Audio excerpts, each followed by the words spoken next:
Então bora lá, continuando. Então eu disse para vocês sobre os ciclos econômicos, os 4 primeiros ciclos, grandes ciclos econômicos do Brasil, antes da industrialização, antes de 1930, né, quando o Vargas chegar ao poder. Então nós temos o pau-brasil como primeiro grande ciclo. O pau-brasil era um ciclo de extrativismo, porque eles não plantaram o pau-brasil. O pau-brasil já estava aqui, eles apenas extraíram o pau-brasil. Tá bom? Pronto. Nós temos depois a cana-de-açúcar, como eu falei até dos plantations, né? Certo? As grandes fazendas. Então a concentração econômica era no Nordeste, certo? Então foram implantadas espécies de pequenas indústrias chamadas de engenhos, tá? Poderia ser consideradas as primeiras indústrias do Brasil, os engenhos. Ok? Pronto, depois veio o ciclo da mineração, finalmente o ciclo do café, que eu já citei para vocês. Não é isso? Inclusive a boa parte da infraestrutura da indústria que a indústria foi utilizando veio do ciclo do café. Então são esses 4 grandes ciclos até chegar ao ciclo da industrialização. Tiveram outros, eu consideraria esses aí os 4 primeiros e mais importantes. Tá bom? Pronto. Então, ó, o Brasil é um país hoje urbano. Isso quer dizer o quê? Que a grande parte da população mora nas cidades. Mas nem sempre foi assim. O Brasil já foi um país rural. Ou seja, a maior parte da população do Brasil vivia nas áreas rurais. Tá certo? Aí, como eu estou dizendo, as cidades começam a crescer, né? As cidades eram os setores do serviço, já que o Brasil não era um país industrializado. Mas aí, com o ciclo da industrialização, não é à toa que, por exemplo, quando começa a urbanização do mundo, a partir da primeira revolução industrial, depois outros países foram fazendo além dos países da Europa, certo? E esses países também começaram a intensificar a sua urbanização. Professor, o que é urbanização? Urbanização é o crescimento da população da cidade em ritmo mais acelerado do que o da população do campo, certo? Então, nós temos um crescimento, o Brasil começa a se industrializar na nova mentalidade do varguismo, da política do Getúlio Vargas. Você lembra que o Getúlio Vargas ele ficou no poder nada mais do que no primeiro mandato, nada mais, nada menos do que 15 anos. E no segundo mandato, antes de se suicidar, né, ele ficou 4 anos ainda no poder. Certo? Ele gostava muito do poder. Ele queria se perpetuar no poder, né? A gente sabe que o Vargas ele chegou a flertar com o fascismo, né, com o nazismo. A gente sabe muito bem disso. Se vocês se interessarem, tem o livro da Olga, né, Olga Benário. Isso. E aí que vocês vão ver. É bom a gente saber, mesmo que você não concorde com as ideologias, é bom a gente saber os dois lados, né? Você não pode saber que é contra uma coisa se você não sabe o que ela é. Não é isso? Por exemplo, Karl Marx virou uma pessoa contra o capitalismo após estudar profundamente o capitalismo. Não é isso? Pronto. Então, com o advento da industrialização, as pessoas começam a ir para as cidades, porque a cidade por si só tem um atrativo, né? É muito mais gente vivendo junto, tem mais lugares para se divertir, tem as praças, né? Tem os lugares de lazer. Então as pessoas, vamos lá para a cidade, é melhor estar aqui nesse meio do mato, né? Tem que dizer assim, né? Pronto. Mas tinha outra coisa, no campo, né? O Brasil ele é um país com uma concentração fundiária muito grande. Ou seja, pouca gente tem muita terra e muita gente não tem terra nenhuma. Tá? E a terra, claro, ela é um bem, o solo ele é um bem. É nele que se faz a agricultura, é nele que se faz a pecuária, é nele que se pode extrair determinados recursos que são importantes para suprir as cidades e as indústrias. Não é isso? Pronto. Então, as pessoas que já produziam nas terras, os grandes latifundiários, como eu disse para vocês, latifundiários são os grandes donos das fazendas, né, latifúndios são grandes fazendas, né, rurais, né, e minifúndios são as pequenas. Então eles queriam mais terras, então tinha uns pequenos fazendeiros lá que atrapalhavam. Aí eles queriam comprar, mas o fazendeiro tinha muito apego à terra, porque tinha sido do pai dele, que tinha sido do avô dele, que tinha sido do bisavô dele, que a terra pertencia à família há muitos anos. Então o latifundiário queria comprar, ele não queria vender, aí o latifundiário ia lá, mandava um jagunço ir lá ameaçar a família e tal, aquelas coisas. Aí por pressão ele acabava vendendo. Né? Muitas pessoas tinham terras também, não tinham como produzir, porque não tinham amparo do governo para essa produção agrícola.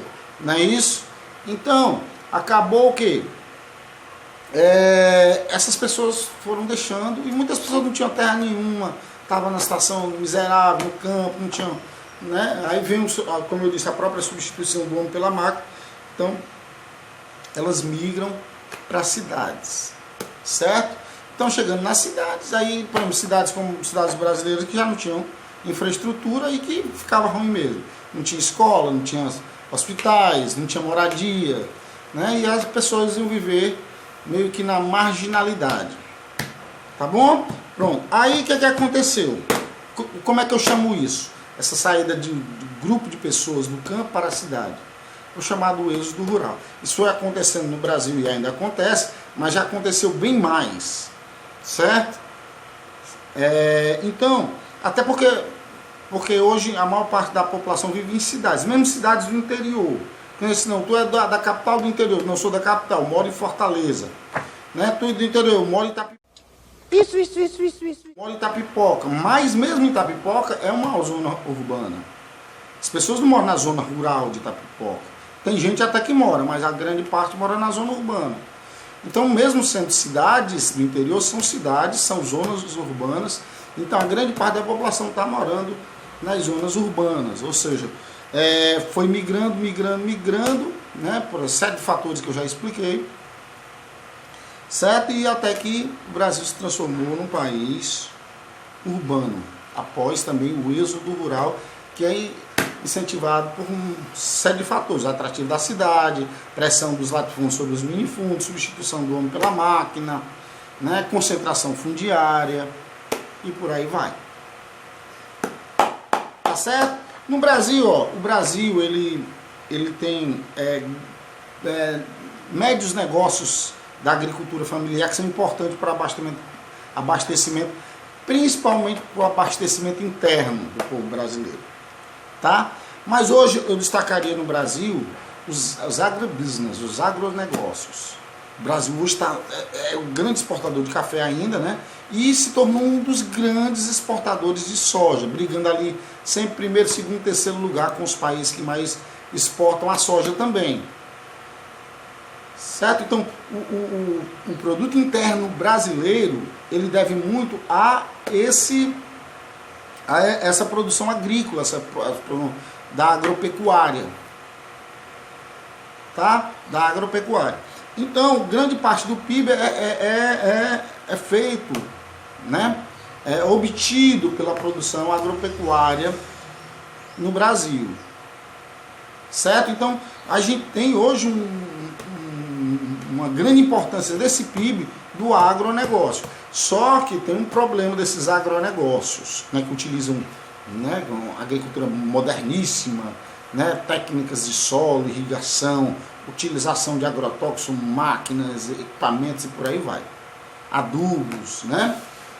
Então, mas aí, para a produção da soja aumentar no Brasil, certo? Nós tivemos a expansão da fronteira agrícola, que acabou, né, adentrando ali com muita força na região amazônica, que é uma região que os olhos do mundo são voltados para elas quando se fala na questão ambiental. Né, a floresta mais importante para se preservar hoje. Tem outras aí que já foram até replantadas, né? No Canadá, por exemplo, a produção de papel celulose. Mas a floresta amazônica, o mundo voltou os olhos para ela. Isso tem gerado um problema muito sério para o Brasil, que hoje não está fazendo, tem uma política ambiental maravilhosa, só que dependendo do governo que estiver lá, ele vai, digamos assim, se esforçar mais para que essa política ambiental seja cumprida ou não.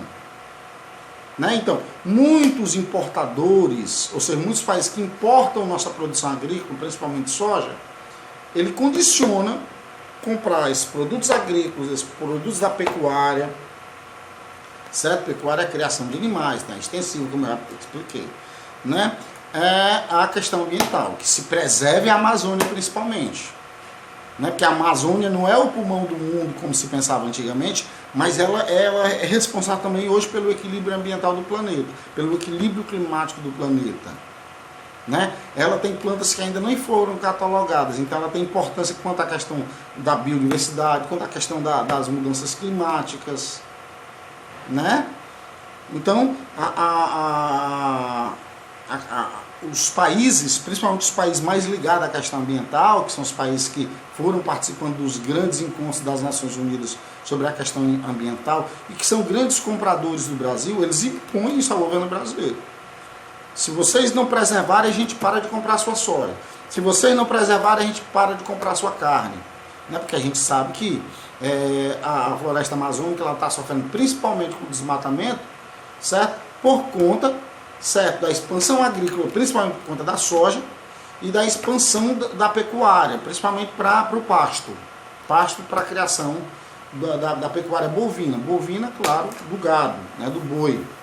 Não é isso? Então, se o governo brasileiro não mudar essa tendência, ele pode perder esses grandes compradores internacionais que podem mudar o foco, certo? Ou seja, pode mudar a direção de suas compras para outros países que venham a produzir. Aí esses países vão começar a investir na produção, principalmente da soja, e o Brasil vai cair em segundo plano nessa produção. O mercado interno não tem potencial, pelo menos ainda, para consumir todos esses produtos, já que o Brasil está batendo recorde de produção de soja. Produção e, claro, exportação, principalmente da soja. A soja é uma, como eu disse para vocês, é uma planta bem interessante, porque ela, a gente sabe que você pode produzir, você pode fazer muitos produtos a partir da soja, ração, leite, carne, óleo, por aí vai. Isso.